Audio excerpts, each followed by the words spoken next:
History is written in ink, but sometimes it is rewritten in whispers and shadows.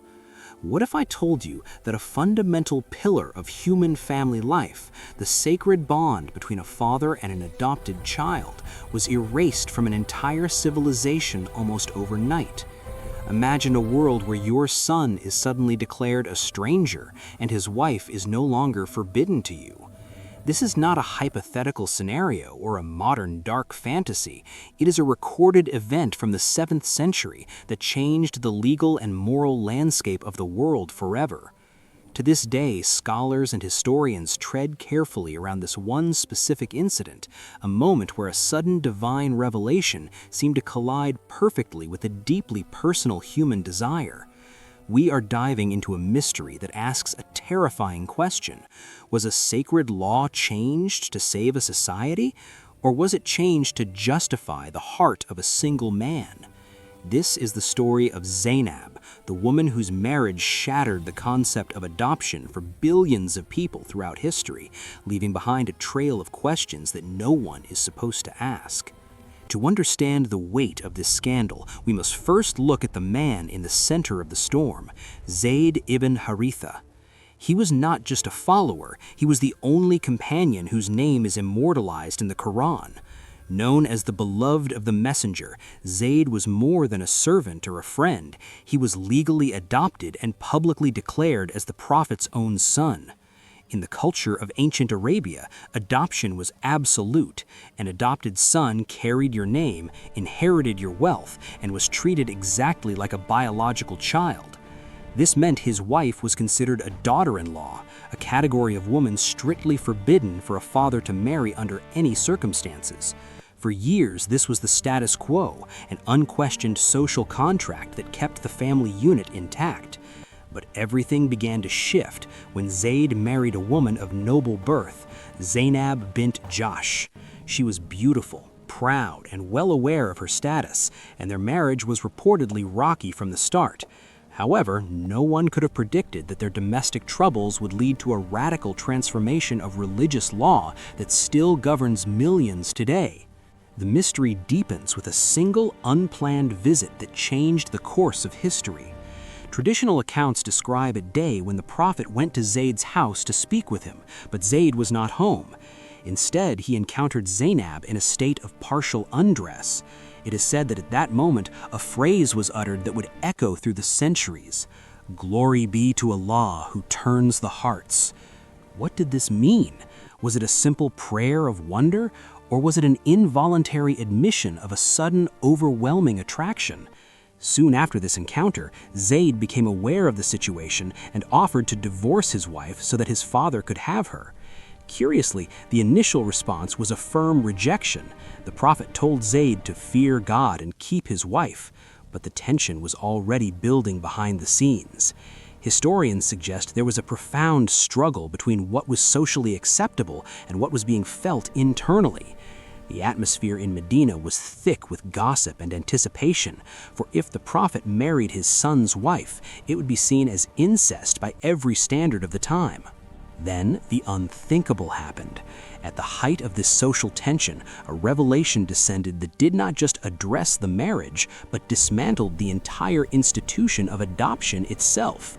The Quranic verses declared that adopted sons are not biological sons, and that men should only be called by their biological father's names. In an instant, Zayd was no longer a son, he was a stranger. The social barrier that made Zaynab a forbidden daughter-in-law vanished into thin air as if it had never existed. But the revelation went even further.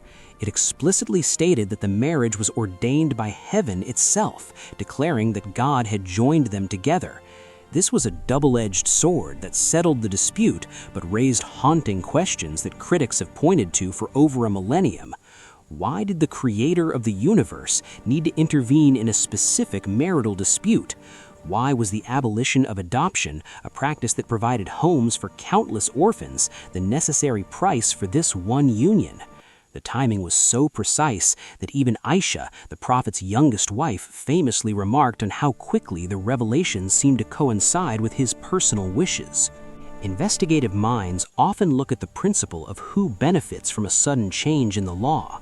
By abolishing adoption, the legal path was cleared for the marriage to Zaynab, but the fallout was immense for the rest of society.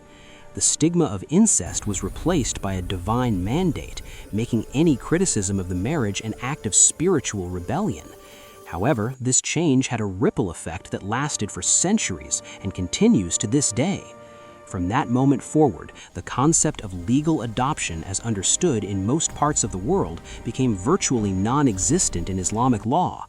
Orphans could be cared for, but they could never truly become family in a legal or biological sense. They could not inherit, and they could never carry the family name. This raises a disturbing possibility that many are afraid to voice. Was a vital social safety net for millions of future children sacrificed to solve a temporary reputational crisis in the 7th century? Or was there a deeper, hidden wisdom that our modern minds are simply unable to grasp? Even within the most rigorous Islamic scholarship, the Zaynab incident is handled with extreme delicacy and often a sense of redirected focus. There's a palpable fear of looking too closely at the timeline of these events. If you map out the sequence, you see a clear pattern of human desire, followed by social impossibility, and then a sudden, convenient, divine solution that bypasses all earthly laws. Critics argue that this pattern suggests the revelations were responsive to human events rather than proactive divine decrees. They point to other instances where domestic life seemed to dictate the direction of new laws, creating a sense of unease for those seeking objective truth. Defenders of the faith argue that this was a masterclass in breaking down ancient tribal taboos, and that the prophet had to marry Zaynab to prove that adopted children were truly not biological kin. Yet one has to wonder if there truly was no other way to prove that point. Did the lesson have to be the wife of his own beloved son, or was the lesson built around a pre-existing desire? As we look back at the dusty streets of ancient Medina, the figure of Zayd ibn Haritha remains the most tragic and overlooked character in this mystery. He lost his status as a son, he lost his legal identity, he lost his wife, and eventually he lost his life in battle, perhaps seeking a redemption he never truly needed. Zaynab, meanwhile, used her divine marriage to claim superiority over all other women, boasting that while their families married them off, God himself had performed her ceremony from above the 7 heavens. But beneath the surface of this success story lies a shadow that never quite fades. The abolition of adoption remains one of the most debated and controversial shifts in the history of religion. It stands as a monument to a moment where the personal and the political became indistinguishable, leaving us to wonder about the true nature of the laws we follow.